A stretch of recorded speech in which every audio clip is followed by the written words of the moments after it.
These are the original files from the CIA's Project Stargate. Top secret espionage program that was backed by the CIA called Stargate.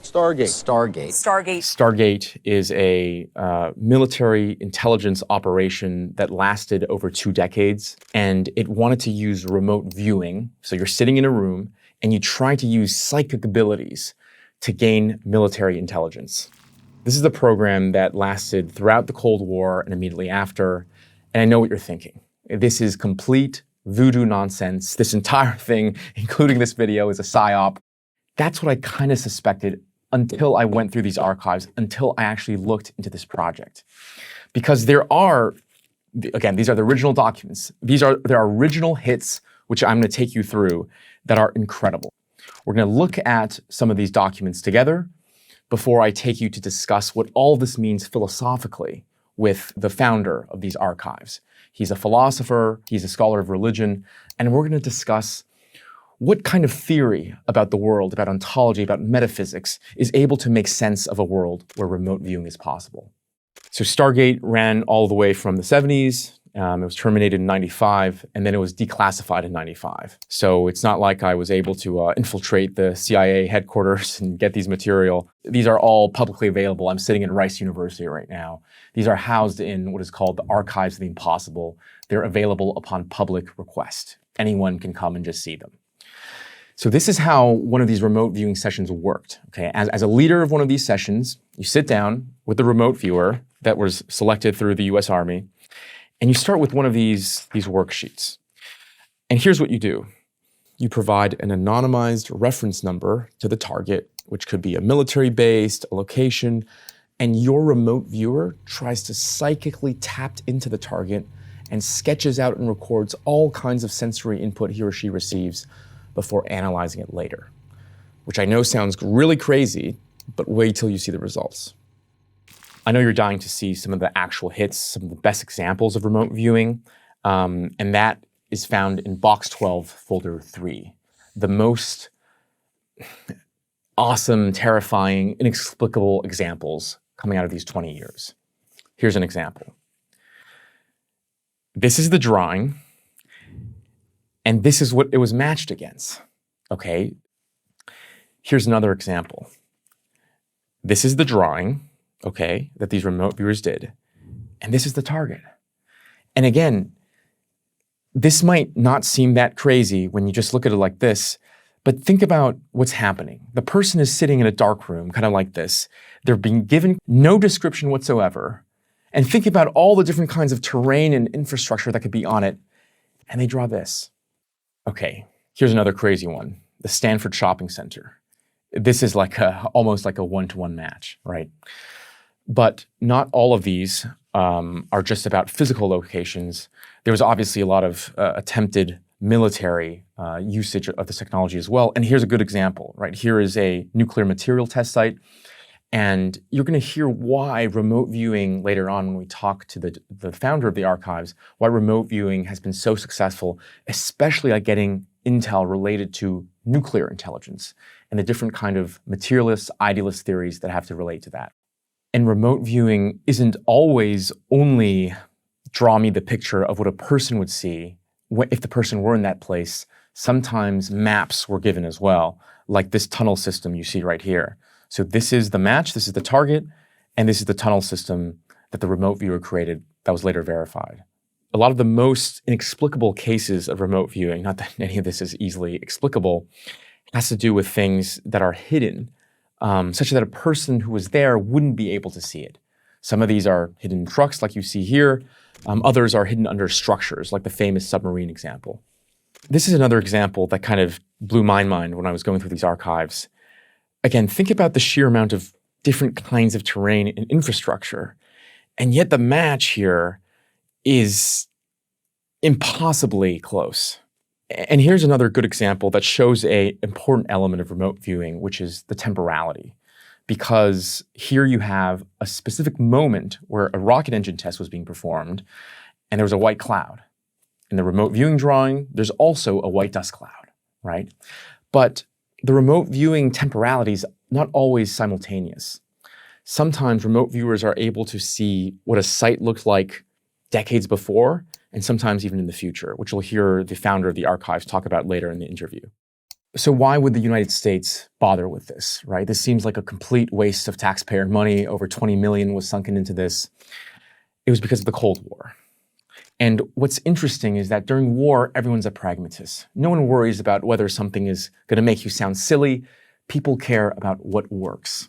And so defenders of remote viewing say, well, if it didn't work, would the US government keep doing it for 20 years, sinking over $20 million? And not only did the US government do this during the Cold War, but all the major powers, Soviet Union and China as well. So when we think Cold War, we think spy movies, nukes flying left and right, we think advanced aircraft, but there was this secret psychic war of espionage and counter-espionage that was going on during the Cold War. Okay, so I have on my hands right here, Box 3-1. This is a report to the Joint Chief of Staff, dated August 19, 1981. What is it about? Summary. The report provides further information on recent activities in China in the area of extrasensory perception. This kind of espionage and counter-espionage was such a common worry that the president himself was given recommendations to not build certain missile programs because they were worried that the Soviet Union had the capacity to sense those missile sites and therefore wasting all that money. This is a very rigorous program. It was run by physicists, and people wanted to make sure that they were getting actual hits. The reason is because of war. War forces us to do many innovations. We don't like to admit this these days, but it's often war that brings out some of the most important innovations in the most unbelievably short amount of time. So before we talk with the founder of these archives, I want to spend some time talking about what all of this means, right? Because clearly, if this is true, which I suspect it is, or there's something here at least, there's real-world advantages to be had. The world superpowers wouldn't have spent tens of millions of dollars, decades, top personnel, if there wasn't something here, right? But that's not why I'm interested in this. And by the way, when I say something here, when I say real-world edge, there are consultancy firms that use remote viewing for business applications. But that's not why I'm excited about this. The reason I'm excited about this is because it marks a very important point on my spiritual journey as a seeker, on my philosophical quest of trying to make sense of this world, to understand metaphysics and ontology on what the hell is actually going on. Stargate is important, I think, because it was performed and operated by, like I said before, physicists. It was secular physicists, some of which, as you'll hear later on in the interview, remained materialists, by the way. Those are the people leading it. The Soviet Union, again, was involved in this. And of course, as you know, the Soviet Union were communists. The communists are materialists. How did a materialist superpower give money and resources and credence to psychical research? That's one of the questions that the founder is going to help us answer. But this is why this is so exciting.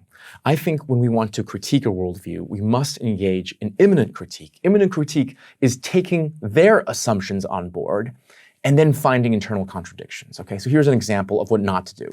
When I see spiritual religious people arguing against atheists, the worst kind of debate is the religious people are just quoting the scripture, the atheists are just assuming the scripture is wrong. Both are importing assumptions from their worldview. That is a lot less satisfying than assuming what the other person believes, the side you want to unpack believes, and showing how their worldview has imminent contradictions. And that's what I think Stargate represents for science.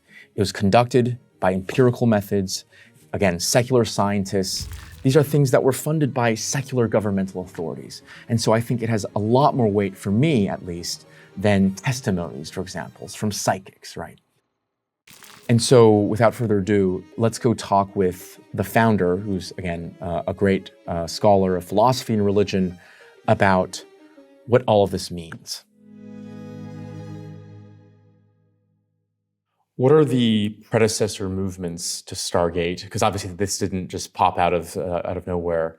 And who is doing this type of work today after the program was stopped? Again, we don't know who's doing it today because, again, it was classified. So it could be going on right now. But I thought the CIA terminated this. Well, That's what they say. yeah, I mean, that's how intelligence works, right? I mean, when you declassify something, you make it public, but when it's still going on and it's classified, it's not public. So I don't know if it's going on. It may not be going on, Jonathan, but it certainly might be. The truth is that the paranormal has always been weaponized. It's always been part of black magic, blood magic, right? I mean, even ayahuasca, when you take a psychedelic substance or when you engage in a practice like this, you do it to harm an enemy or to kill an animal or to go to war. Often, it's not always pretty, and that hence the phrase black magic. You know, a lot of magic is intended for negative purposes. And this is one of the reasons that it was condemned for millennia, really, was because of this use. So this human ability certainly has precedence. What's unique about Project Stargate and what's unique about the remote viewing was a scientific way of renaming what other cultures called clairvoyance or second seeing or second sight. I mean, there are all kinds of cultural names for what this ability is. Right. The question is, why did the CIA terminate it? I mean, there was a 1995 review, right, where it said there was nothing that came out of that, wasted $20 million. Maybe that's a Psy-Op, right, to hide that it's actually working. Yeah, so did it work, and if so, why? So, you know, the answer that we get a number of answers from the remote viewing community, and one of them is you don't fund a program for 22 years that doesn't work. But you also don't cancel a program that's giving you strong intel. Well, you cancel the story again from that community is that that was canceled largely for religious reasons. What, there was a Christian CIA director? There were very conservative Christians. I mean, this is a story. There were very conservative Christians in the military and in the way the money was organized, and that they weren't denying the agency or the reality of the phenomena, but they were equating it with demons. Right. Interesting. And so they were actually worried about blood magic. Yeah. Well, they were concerned about spending government money on demonic practices, essentially. That's the story. Again, I'm not ratifying that particular story, but that's clearly the narrative. And the other narrative is, again, my own gut feeling is that remote viewing worked far more than it should have. Yes, there were failures, but there were also extraordinary hits. And that what is really special about remote viewing is that it's government and military sponsored. So the military doesn't care whether something's controversial. It cares if it works. Well, but then it cared whether it was controversial when the Christians took over. But the point is that there's a kind of brute pragmatism is what we were getting at. Yeah. And so I actually am very, very fond of Project Stargate and remote viewing because it's a moment where the military and the government are basically affirming a practice that is being disconfirmed in other circles. Okay, so much to unpack there. The first thing is the skeptical answer to why it's been funded $20 million over... Yeah, 22 is the figure that's usually given. Over 20 or so years, 2 decades, is number one, that's peanuts in military budget. Yeah. Number two, Cold War. And we're going to talk about this. Yeah. Soviet Union and China had their own programs. Yeah. And so this is cheap insurance for them, just in case, just to understand that and just to... So that there is a plausible argument for why the government would fund something without any... You know, and then you say, well, it's about to... You know, this is how the rockets that didn't work were funded. It's almost there, We're getting close, and there might be some good results here and there. Yeah. So I'm not persuaded by those arguments. I think it's really interesting. I mean, you have a government-funded program for 22 years into psychical abilities that worked more often than it should have. I mean, that's the bottom line for me. It doesn't surprise me that it often didn't work. There's this debate in the remote viewing community between training, whether you can create a protocol that will basically affect or produce this result in almost anyone, or whether it's a function of especially gifted people. Where does the literature lie? Like the results, where does it go training? Well, or the does it remote viewing program was clearly on the training side. Right. It was trying to create a protocol. I'm very suspicious of that. I think it's about special people. Right. I think it takes special circumstances to produce these effects, but I think the effects are very real, but not amenable to a protocol or a science in general. I'm a bit surprised that you are so positive on the Stargate program, given your own liberal tendencies. We talked about how these mystical movements, they are undetermined politically, right? The New Age, that's left, clearly. Yeah. Hitler had a mystical division. There's like a mystics department, basically, of the Nazis. I thought you would be very worried about this governmental utilization, weaponizing, essentially. I would have thought that you would be worried more so than... Well, it's not that I don't have moral concerns. It's that the paranormal has always been weaponized. It's just, that's what human beings do. I just don't...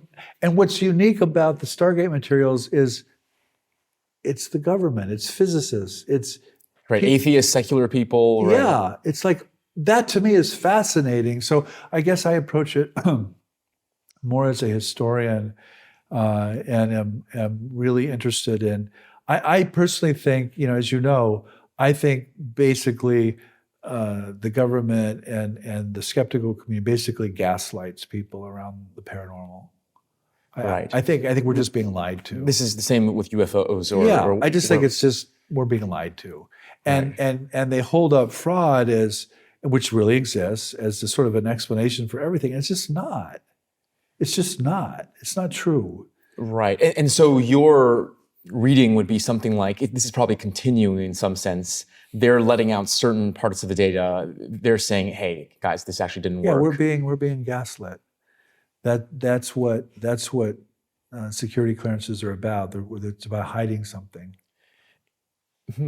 So in the archives, are you doubtful of the authenticity of the materials? Because that could be, like, they could be giving, I mean, according to your narrative, they should be giving us duds, all the duds, or more of the duds. First of all, I know a lot of the people whose emails and whose texts and whose transcripts are in there. So I actually don't doubt their authenticity.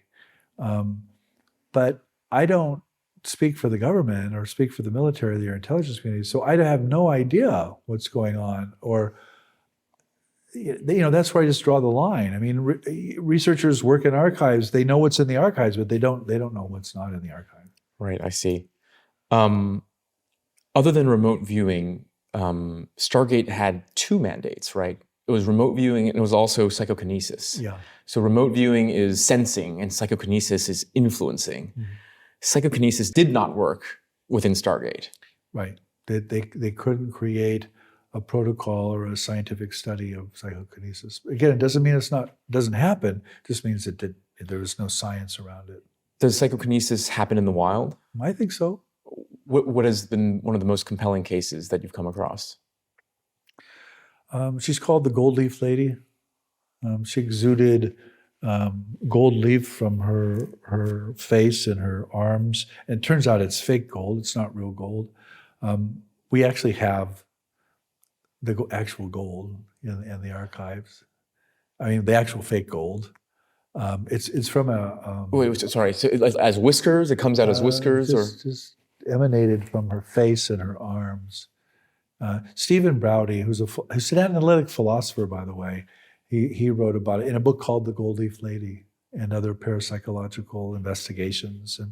And so I think that's one of the most dramatic cases that we have in the archives of certainly psychokinesis. In other words, Right. The Alchemy, mind, right? yeah. Influencing matter, right? the mind, in this case, creating matter, but psychokinesis doesn't have to be a function of creation. It can be a function of manipulating or influencing matter. Right. This is the Force in Star Wars, basically, right? Again, I think the Force really exists. There's like a psychical or It's dramatized, obviously, in the movies. On this gold leaf lady, this is the first time I'm hearing about this. You met her, or no? But I saw the gold leaf. When was she born? When was she died? I don't know. That's a Steve Browdy question. I think she lived in Florida, and maybe she's still alive. I mean, I don't know. Wow. Okay, I'll have to. And she can control the exuding of gold, or Steve has a whole psychosocial reason and why that happened. And you can read the book. Yeah. It's called The Gold Leaf Lady. It's like Midas touch, right? Which also might. Yeah, I know where we're going to go with. I think that. I mean, it's weird. It's just you go down one rabbit hole after another, Jonathan, and this this materialization effect is just another rabbit hole. You wrote in an article on Stargate that the Army specifically picked people who weren't believers but psychically healthy, right? Or that seems to go against your broader thesis about trauma and how trauma is necessary to engender these paranormal Yeah, the experiences. Army is not Jeff. Right. So, right, yes, you've made that abundantly clear. And so the challenge is they probably would have more success if they went for the exact opposite kind of people. I think so. I think it's human dependent. I think it's individual dependent. But again, that's my own position, and it's certainly not what the remote viewing program was about. They were again about creating a protocol and doing the science and trying to figure out how this thing works in an empirical or scientific way. That's why it was led by physicists, by the way. It was led by two physicists in the 70s, and then it was led by Ed May in the 80s and 90s, who's also a physicist. You mentioned that nukes, UAPs, UFOs, and remote viewing, they have some weird connection where something around nukes just get easier hits or something like that. Tell us about the data there and what you make of that. So I think there's a lot of UFOs around nuclear sites because they're future humans, and they're really concerned. The UFOs are future humans. Yeah. If I were a future human, I would be really concerned about two things that the present humans are doing: nuclear energy and ecological. This goes back to your willing backward block universe, eternal recurrence thesis about time being circular. Yeah, so that makes sense to me in terms of a block universe kind of temporal time travel model. But that's not what the remote viewing literature suggests. So there's a connection between UFOs and nukes, certainly. But what about remote viewing and those two things? So why is that connected? So this in your view, yeah. So there is this history where remote viewers are seeing UFOs, and they're reporting UFO experiences in their remote viewing, and that's not in the hits, or that's not in necessarily in what they're supposed to see, but that's what they see. And so that, again, doesn't surprise me, because I think once you open yourself up to these other channels, as it were, you're going to see all kinds of things, including UFOs. So I think the UFO is somehow connected to the remote viewing capacity, but again, I don't claim to know how. The mechanism, yeah. Yeah. Do you know anything about what things increase or decrease the accuracy? Like the type of person, the type of thing they do, the type of sight they see? So Ed May has a whole theory about the physics of remote viewing. What Ed thinks is that entropy basically increases the likelihood of a remote viewing hit. Right. In other words, a bomb going off creates a lot of entropy. And so you're much more likely to remote view it than something that has no entropy, something that's just sitting there. And nukes, nuclear submarines and stuff would be a high target. I would think so. I think it'd be really interesting. So that's almost why it was Cold War. It was relevant, right? Like that, because these were the Heat I mean, maps. again, this is a theory. This is Right. this is an interpretation of how remote viewing works in this model for physics reasons. For dimensions of space and time and entropy and matter. Again, I personally don't think so. I think it's human beings doing this, but maybe Ed's right. I don't know. I was surprised to learn that the Soviet Union and China had competing. This is a Cold War story that they don't tell you. They had competing remote viewing parapsychology programs. Yeah. How were they different? What happened to them? Again, I'm not Russian or Chinese, so I don't know. But again, it gives the lie to this gaslighting again that this doesn't happen. That this isn't part of the human condition or the human experience. I just think it does, and of course the military is going to try to turn these abilities into weapons, as it were. So it doesn't surprise me at all that the Soviets and the Chinese had these programs. And I know that the Chinese have a very different attitude towards what we now call psychical or paranormal abilities than we do. They don't have the resistance, that I think Western secular people do. Interesting. That would be my guess. And like take the Soviet case. I mean, one of the things I do write about with the Soviets is they framed everything in materialist terms because of their Marxism and their materialism, and.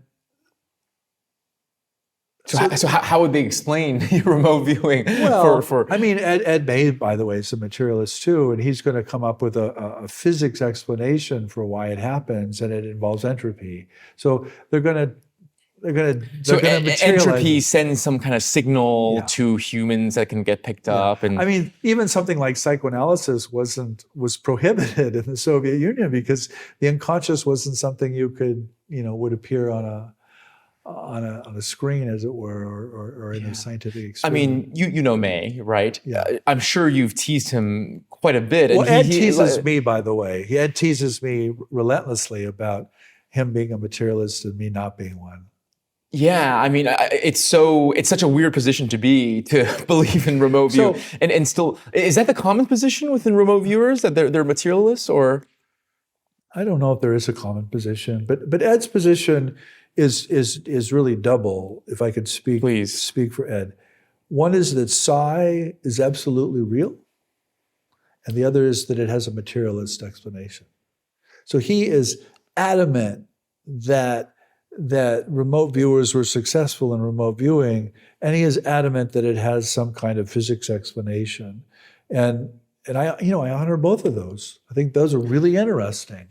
Right, but help me understand why you have hits beyond statistical chance of you seeing something that's, let's say, non-radioactive. I saw some of these drawings. They're not all bombs blowing up.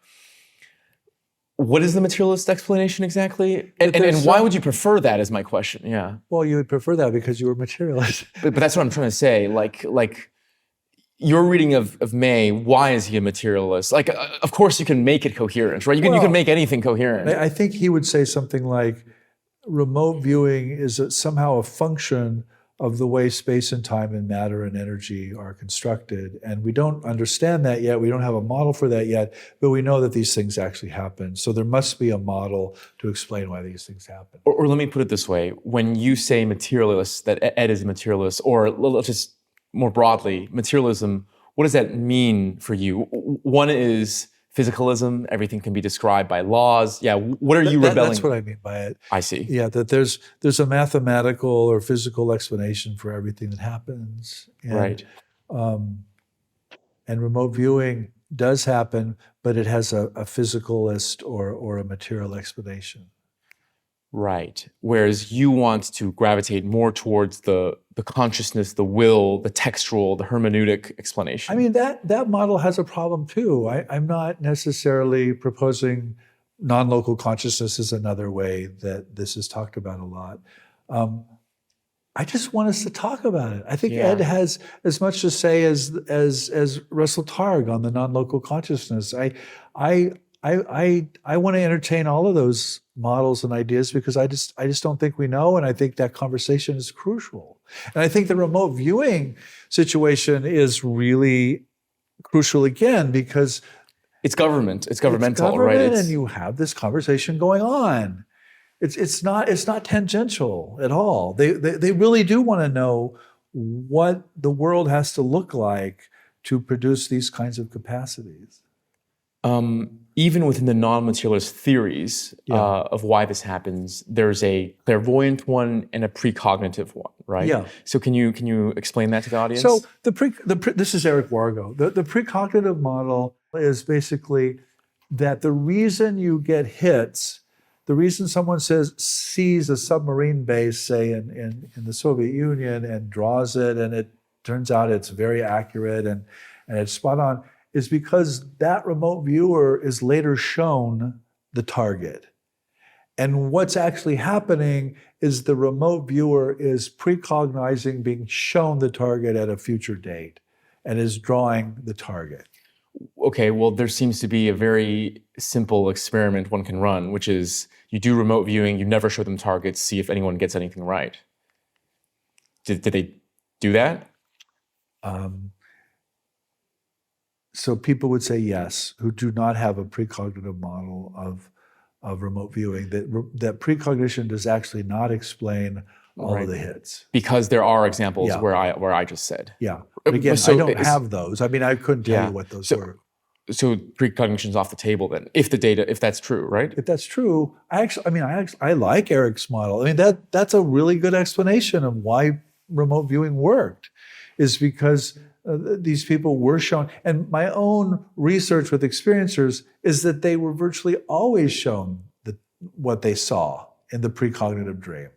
Right. And so it makes sense to me. The precognitive model makes complete sense. Except for the fact that there's a subset of hits that they weren't shown. If that's true, right? If that's true. And yeah, I'm open to that too. It's like, okay, that doesn't work. And the clairvoyant model is you're just out of body consciousness, or? The clairvoyant model is the standard kind of remote viewing model, is that the consciousness is somehow not locked into the body. It's non-local. It's not in the physical body, and it can see the submarine base, or it can see the downplane, or it can see the swimming pool at a distance, because it itself is not restricted to the body in local space and time. Right. It's not, and this is the problem or the promise of remote viewing. It's not even space, it's time too. They're seeing stuff in the past, they're seeing stuff in the future. Oh, interesting. And so it's like, it gets way, way more complicated and way weirder, as I say, than people imagine very quickly. I'll get the details wrong, but so there was a remote viewer named Pat Price, and he saw a swimming pool in Palo Alto and drew these water tanks around it. And those water tanks don't exist around the swimming pool, but the swimming pool exists in Palo Alto. But it turns out Russell Targ found a photo from like 40, 50 years before the remote viewing that there were water tanks around it. So what Price is actually drawing is some Post-cognition or something like that, right? Now, but the question always, I think the question Eric Wargo would ask here is, well, was that photo shown to Pat Price in the future? And there's a loopy. These are the questions you get into. But regardless of your answer, regardless of your interpretation, it's still way beyond. Oh yeah, That's why I love it. Why do you think, again, taking your kind of skeptical view towards intelligence, why do you think they're sharing this? What's your model there? Like, they don't have to share these things, right? Kelly Chase would say this. I mean, this is a friend and colleague of mine, and we don't need the government. We don't need anybody's permission to access reality.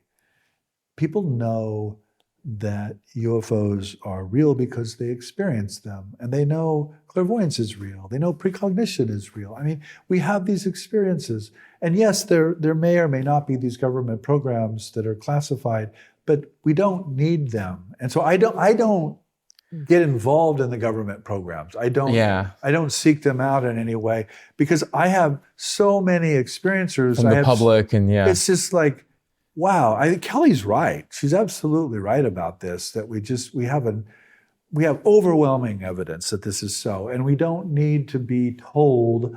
We're not children to be told by senators or the media that this is real or this is not real. Right, but the question still stands, right? Which is, what is your working model? Or maybe you just haven't bothered to think about it. Like, what is your working model for why they're disclosing this? Why they're declassifying remote viewing? Is it its own Psy-Op? Is it just because it's contributing to scholarly knowledge? I think there's a lot of Psy-Ops there. I don't know where it is. I don't know what it is. But I think they're disclosing it because it's probably just too obvious to people. I think, secrets can be hidden better if they're in public view, as it were. If they're all mixed up with a bunch of Psy-Ops, a bunch of lies. Right, because now people can just dismiss it. And it's very effective, by the way. If you say UFO, in most circles or most company, you're going to get a lot of eye rolls and a lot of snickers. So that's been going on for 70 years. I see. And so that's very effective. And which is kind of crazy, right? Because in the past few years, the government basically came out and said, hey, there's non-human intelligence spacecraft of sorts, flying objects of sorts. The public hasn't reacted, really. No. Right? Like maybe some people have, but there are jokes about this. It's like aliens are real and we just go on. We go on and eat your hamburger. Or it's like Jesus' second coming, right? He came, we don't really care. Yeah. But the people who are in these communities think that it's the most significant thing, that it's a significant shift. But the public or the people, until it impacts people's lives, I don't see how it is relevant. All right, thank you, Professor. All right, thank you very much. Thanks for watching my interview. If you want to go even deeper into these ideas, then please join my email list at jonathanb.com. You'll not only get full-length episodes, but also transcripts, book notes, and invitations to future lectures. Now, if you like this interview, be sure to check out my other ones that I filmed with Jeff Kripal as well. You can find links to those episodes and everything else we discuss in the description and on my website, jonathanb.com. Thank you.